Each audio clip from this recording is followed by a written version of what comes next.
it's Teresa, and today I'm going to share with you more than 10 different signs. I am doing nothing but stenciling today.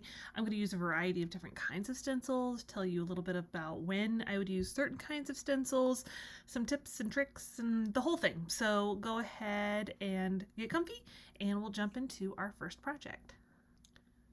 Alright, so I have a piece of wood. It is about, it's a 6 feet by 6 inches, about 1 inch to I think maybe 3/4 of an inch thick.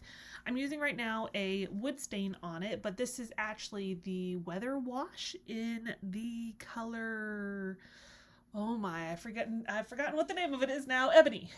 It's very, very dark, but I really like it because one, you can do it inside. Two, it doesn't smell like at all.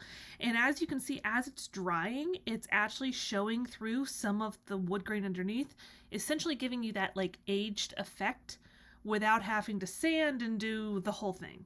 So I really like this one. I will say, just as a happenstance, if you are going to do a lot of painting on top of it, or you want to seal it for outdoors, make sure you seal this coat first. I hope that makes some sense, but make sure that you are sealing your stain beforehand, because if you're going to do like a clear coat, something that is not a spray, it's going to smear everywhere. So just keep that in mind when you're picking out what you want to do with your projects. But if I'm going to put something on it where I'm actually going to need to put like a seal on it for outdoor, definitely do that.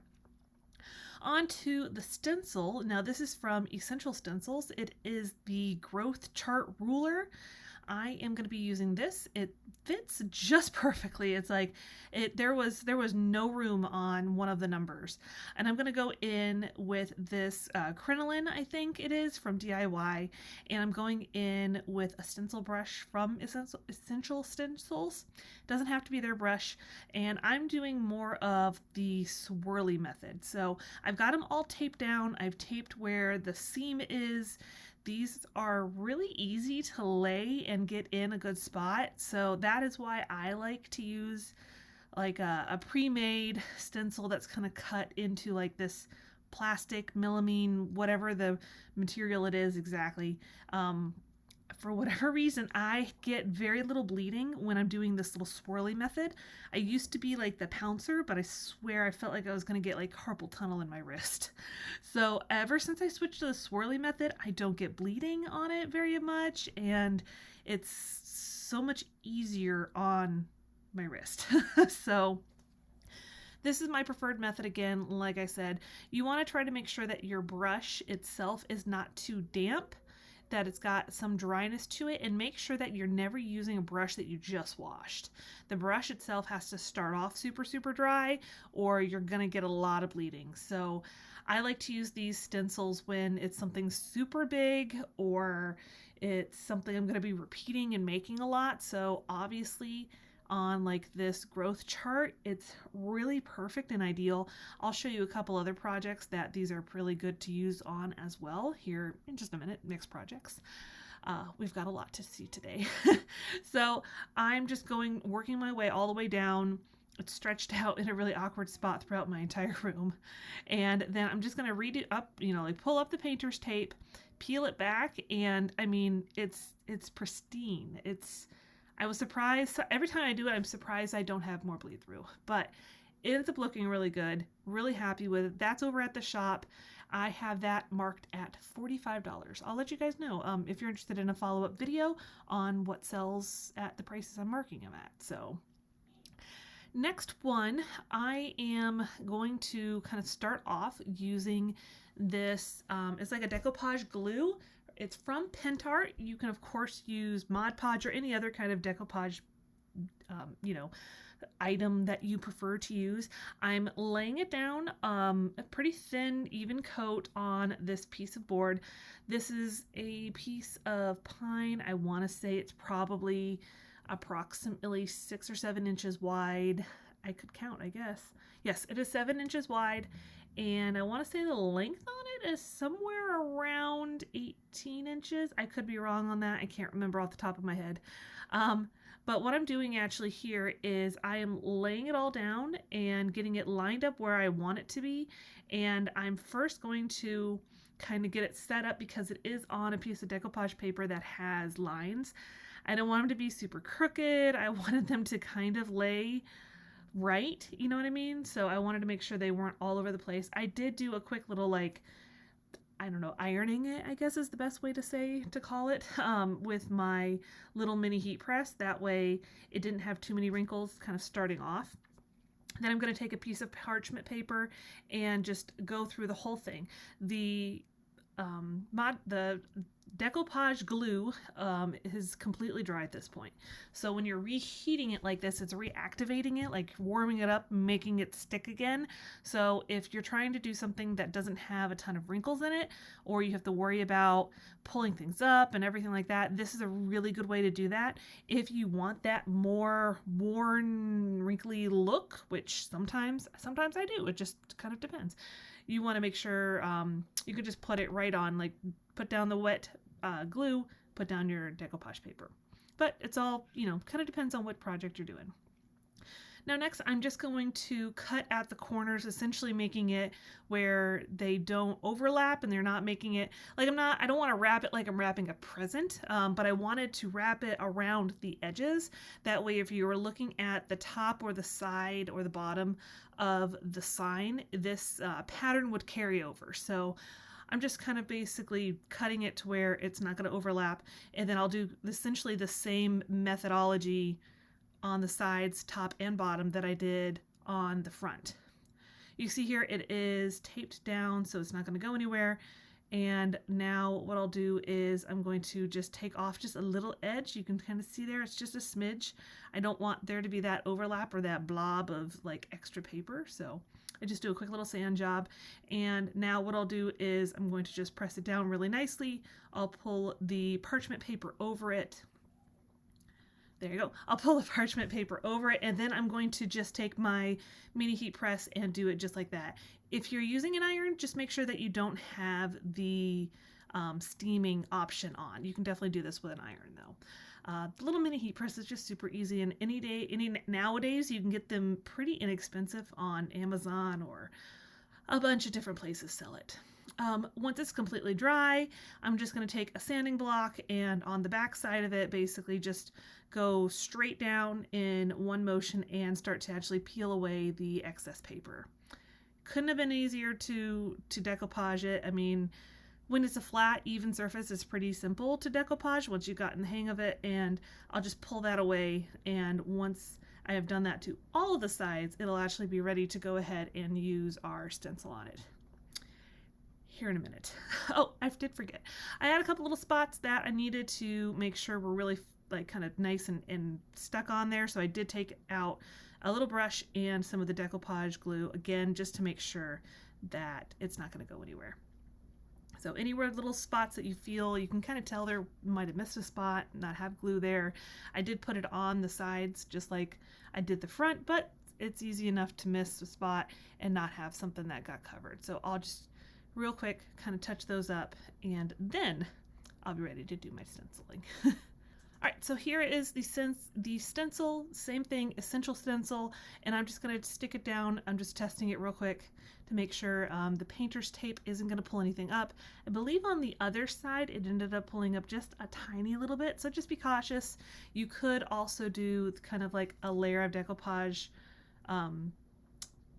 glue. I don't know. It's not really glue, but you know what I mean. You could put a layer on top before you're doing all of your stenciling. The only thing is then sometimes the paint might not stick to it 100%. So since this is going straight onto the paper without it being sealed yet, that's definitely why I would recommend picking one of these kind of stencils as opposed to, you know, using your Cricut or doing some kind of like already adhesive stencil. So this is going to be pretty much the exact same methodology here, where I'm just going in with some black paint. This one is from Mud Paint. I don't recommend it. It has an odor, and I actually have one jar of mud paint that ended up with like some kind of like funk in it. I don't even know what it is. It's a weird color. I don't know if it's just the pigment that kind of came up from it, because it was like an off-white, so it was kind of almost like a little bit of an orangey color. I'm guessing that it's the pigment that wasn't mixed in very well. Either way, I don't really recommend it. I'm going to use it because I have it and I have quite a bit of it. So if you see me using it, it's not because I love it, but more or less just because I'm going to use it because I have it. But anyways, like I said, all the way around, little swirlies to get there. I believe I usually do 2 full coats, and then I'll go through and see if I can find any spots that need kind of a retouch, if you will. So it's, like I said, super easy to do. I think this is probably one of my favorite options when it comes to doing wood signs and doing stenciling. This seems to be, it's probably like the second quickest, just because you're not designing anything.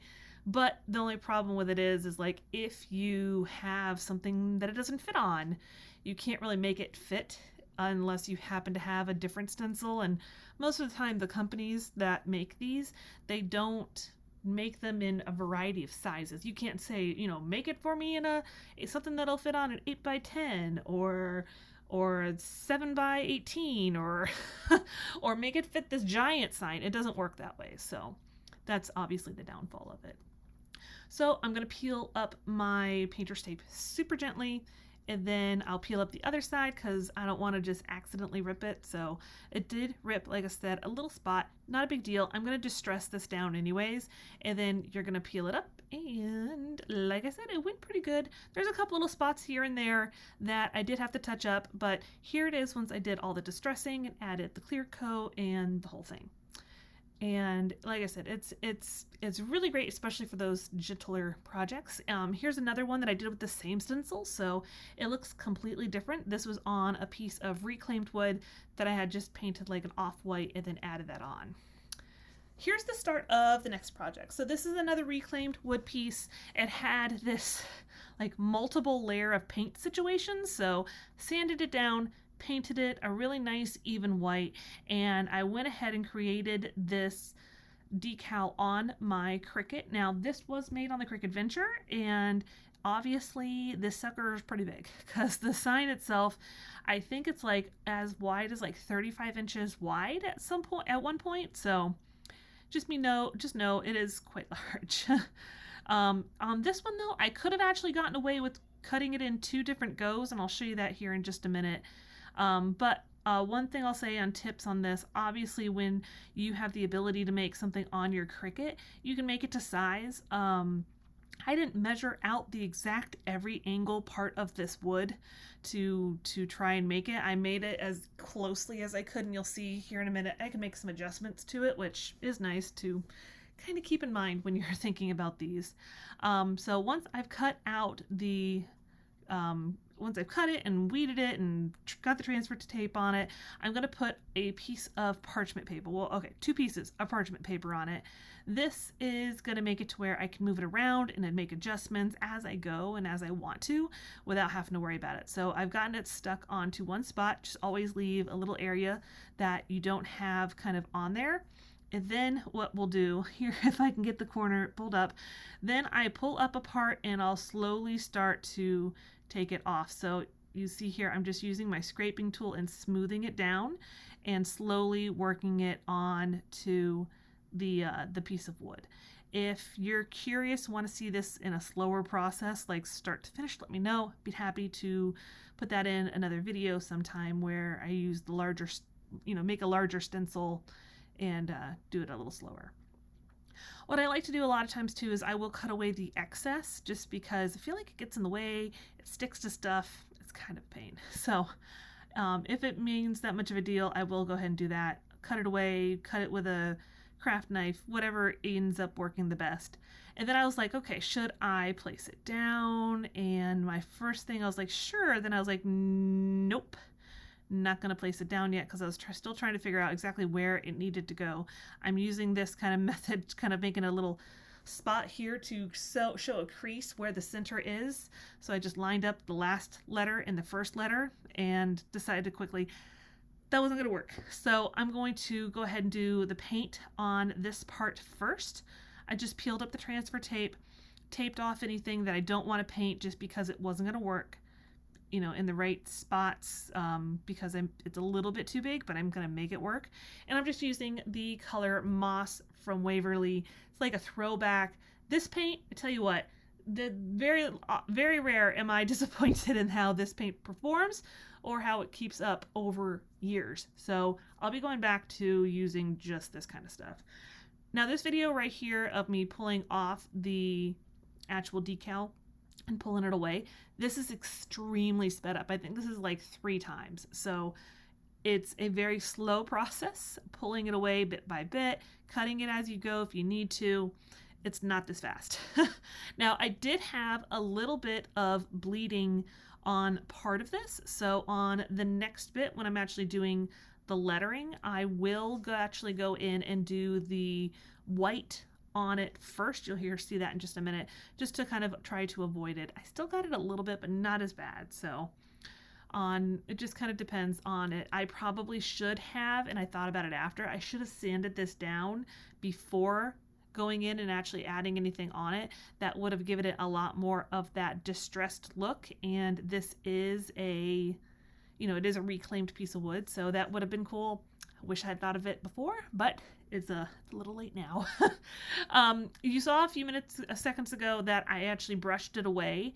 It was just a brush with absolutely nothing on that, and that's just to kind of make sure that you're not getting any little bits of dried paint flakes. You don't really want that. So now what I'm doing is I'm just folding it in half, essentially. Give myself a little spot to mark where the half point is. And I use my measuring mats a lot of times when I'm making these signs. I will figure out exactly where the middle point is on whatever the piece of wood is, and I'll put that right in the middle of my mat so that I can use the kind of 12-inch line to help me get things measured up. So doing that, checking to see if it feels like I've got, the right amount of distance from the bottom line to the bottom of the actual wood sign.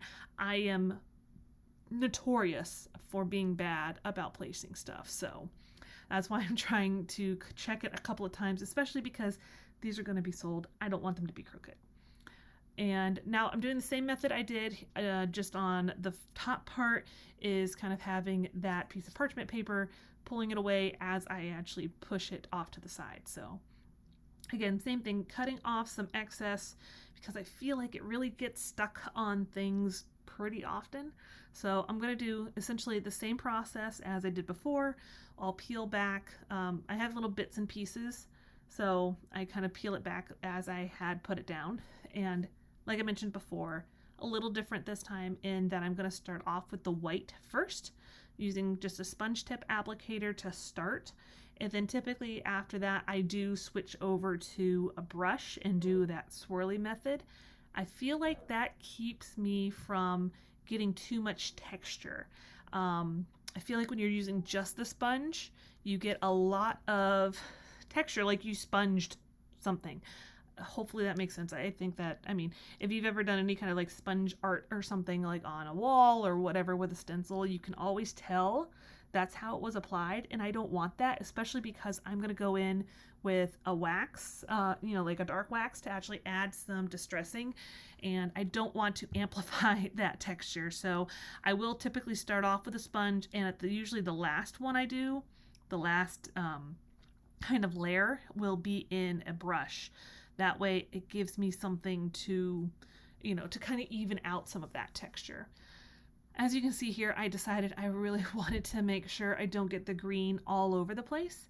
Somehow, I don't even know how, as I'm looking at this, I ended up with like a little green dot under the word possible. I'm not really sure how I did that, but apparently I'm very skilled at making a mess.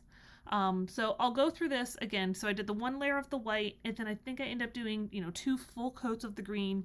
First layer of the green is a sponge, and I feel like I get less of that texture on the larger sponge. So I don't really know if that's the case or not, but at least that's what I felt like. But again, I finished it off with the stencil brush. So same thing here, going pretty slow, very deliberate, trying to keep it low so I don't pull up any paint or end up making a mess of my actual item here. See, like I said, I got a little dot underneath possible. I don't know how I did it. And then I'll go through as I go and pull up pieces here and there. Just the pieces that seem like they kind of come undone, like kind of, I'm trying to think of the right word. They separate from the rest of the decal. I can't think of the right word to describe it, but you know what I mean. And like I said, it does make such a difference, you know, in using these decals on these larger projects, because you are not likely to find something that's, you're not piecing together different pieces and parts to make something like this on like the pre-made ones. So projects like this, definitely easier to just make something for, especially because I am not likely to make this exact sign again. You never know, maybe somebody will come in and buy it and it'll be gone in a flash, and then I don't know, maybe that means I just need to make more of them. I'm not really sure. But this one ended up going over at the store. I actually just dropped it off earlier today, and I think I have this one marked at 45. I'm probably underselling this one because it is really large. I probably should have made it a little bit more, but you guys will have to let me know what would you price this at? And the problem is, like, I couldn't remember how much I paid for the wood. That's what made it really difficult. A lot of times I just will do it and make sure that I'm not, you know, not losing money. Now I'm going to go ahead and add in some distressing along the edges. I normally would do this outside. However, it is like 1,000,000 degrees outside. I live in Central Florida, and it is not pretty right now. It is so hot every day. So I decided I would just do it by hand and just suffer through making a mess. That's the only thing whenever you're using like a chalk paint or chalk paint type thing, it's always a mess. I guess it really does matter. It doesn't matter what kind of paint it is. If you're sanding it off, there will be a mess. So I chose not to sand any of the wording off. I didn't want to risk it smearing. I always get smearing on black, which you'll see here in a few minutes, but I didn't want to worry about that. So after that was done, I went ahead, wiped everything down, tried to clean up my powdered mess of paint dust. And now I'm going in with a DIY wax. I think this one is the dark. There's dark and there's black. I think this one is the dark. So I'm going in, and what's nice is anytime you're kind of using this, and see, like, I don't remember if I just thought I had a spot that I needed to clean up or if I made a mistake. I can't recall. When you're doing this, if you think you're going to end up in a spot where you're adding too much wax, you can always start with the clear wax first, and then you have something to kind of act like a medium between it, so you can always clean it up a little bit easier. But I feel like on this, a lot of times, if you're quick enough, you can kind of smudge it in a little bit to make sure that it's not leaving too much of that wax. So I did that a lot, especially on the edges. I like the edges to be a little bit darker than stuff that's actually on the sign itself. So it's obviously all personal preference. If you look at this and you're like, I would like it without the distressing, then you can obviously choose not to do the distressing. I've been trying to hold it back a little bit just because I don't want it to be so much, and especially on like these larger signs. Like, I want it to fit a little bit more for anybody. So if you really like distressing and it doesn't have it in it, but it has a little bit, you're okay. If you're not a big fan of distressing, but has a little bit also, you're probably okay. So that's why I did it a little bit lighter on the bigger signs. So here is how the sign ended up. I think it turned out really nicely, and I'll show you here a couple of other ones that I did essentially the same exact process, where I would just take the Cricut vinyl and create a stencil, paint it on, pull off the vinyl, that kind of thing. And on these ones, they're a little bit on the smaller side, so if I had the stencils to make these, it probably would have been a super fast process, and I think I'll probably do something more like that in the future. Now, all of the designs kind of make it a little bit easier in that I pulled them off of Creative Fabrica, so that makes things a lot faster than having to design them.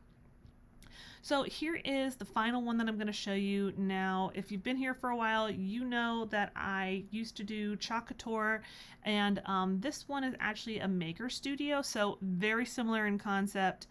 and I like it just fine. I think that it's pretty comparable to them, and to be honest, I have some that I got off of Amazon that I haven't tried yet, but I need to try them out. Now, obviously these ones you're limited in the way that you use them just for size purposes, just like you would be on the first stencils that I showed you.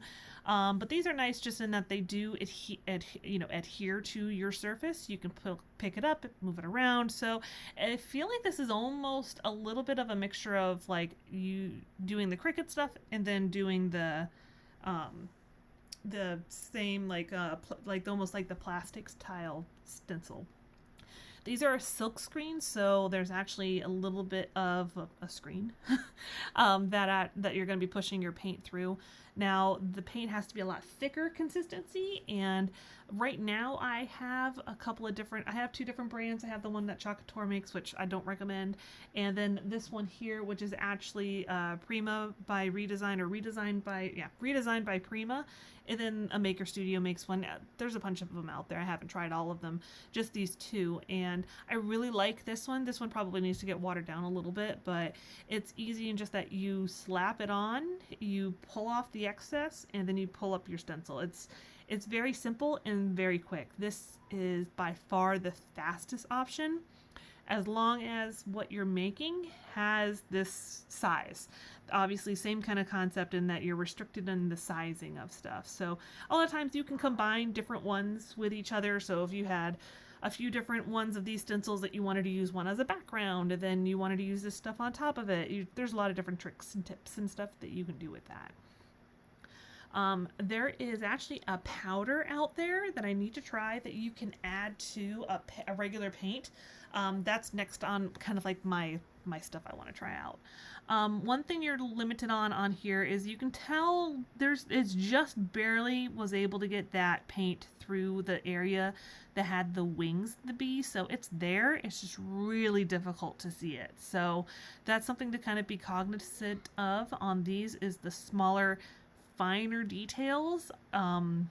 Basically the smaller the area for this paste to go through, the harder it is, essentially. So just something to be mindful of if you pick out some of these that are really, really small, thin lettering. Like it's going to get clogged up a lot easier. So after more than one use, you have to worry about that a little. And there's some cleanup in this, and these don't last as long as like the regular plasticky stencils are, just because it does have an adhesive. There's ways around it, and sprays and stuff that you can get around it with, but it's just not going to last quite as long, I think. But all in all, it's super, super fast and easy. This is the quickest method. And I like these on pretty much anything that it'll fit on.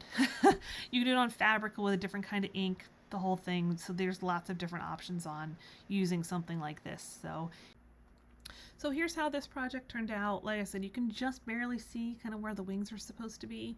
And then, like I said, there's a bunch of different ones that I've done over the years that I've kind of used these stencils. And here's one that I made a couple of days ago. I like how quick and easy you can just put it right on top of a project and away you go. Like it doesn't take a lot of effort. That one's actually green. You can barely tell it, but that's actually a green color.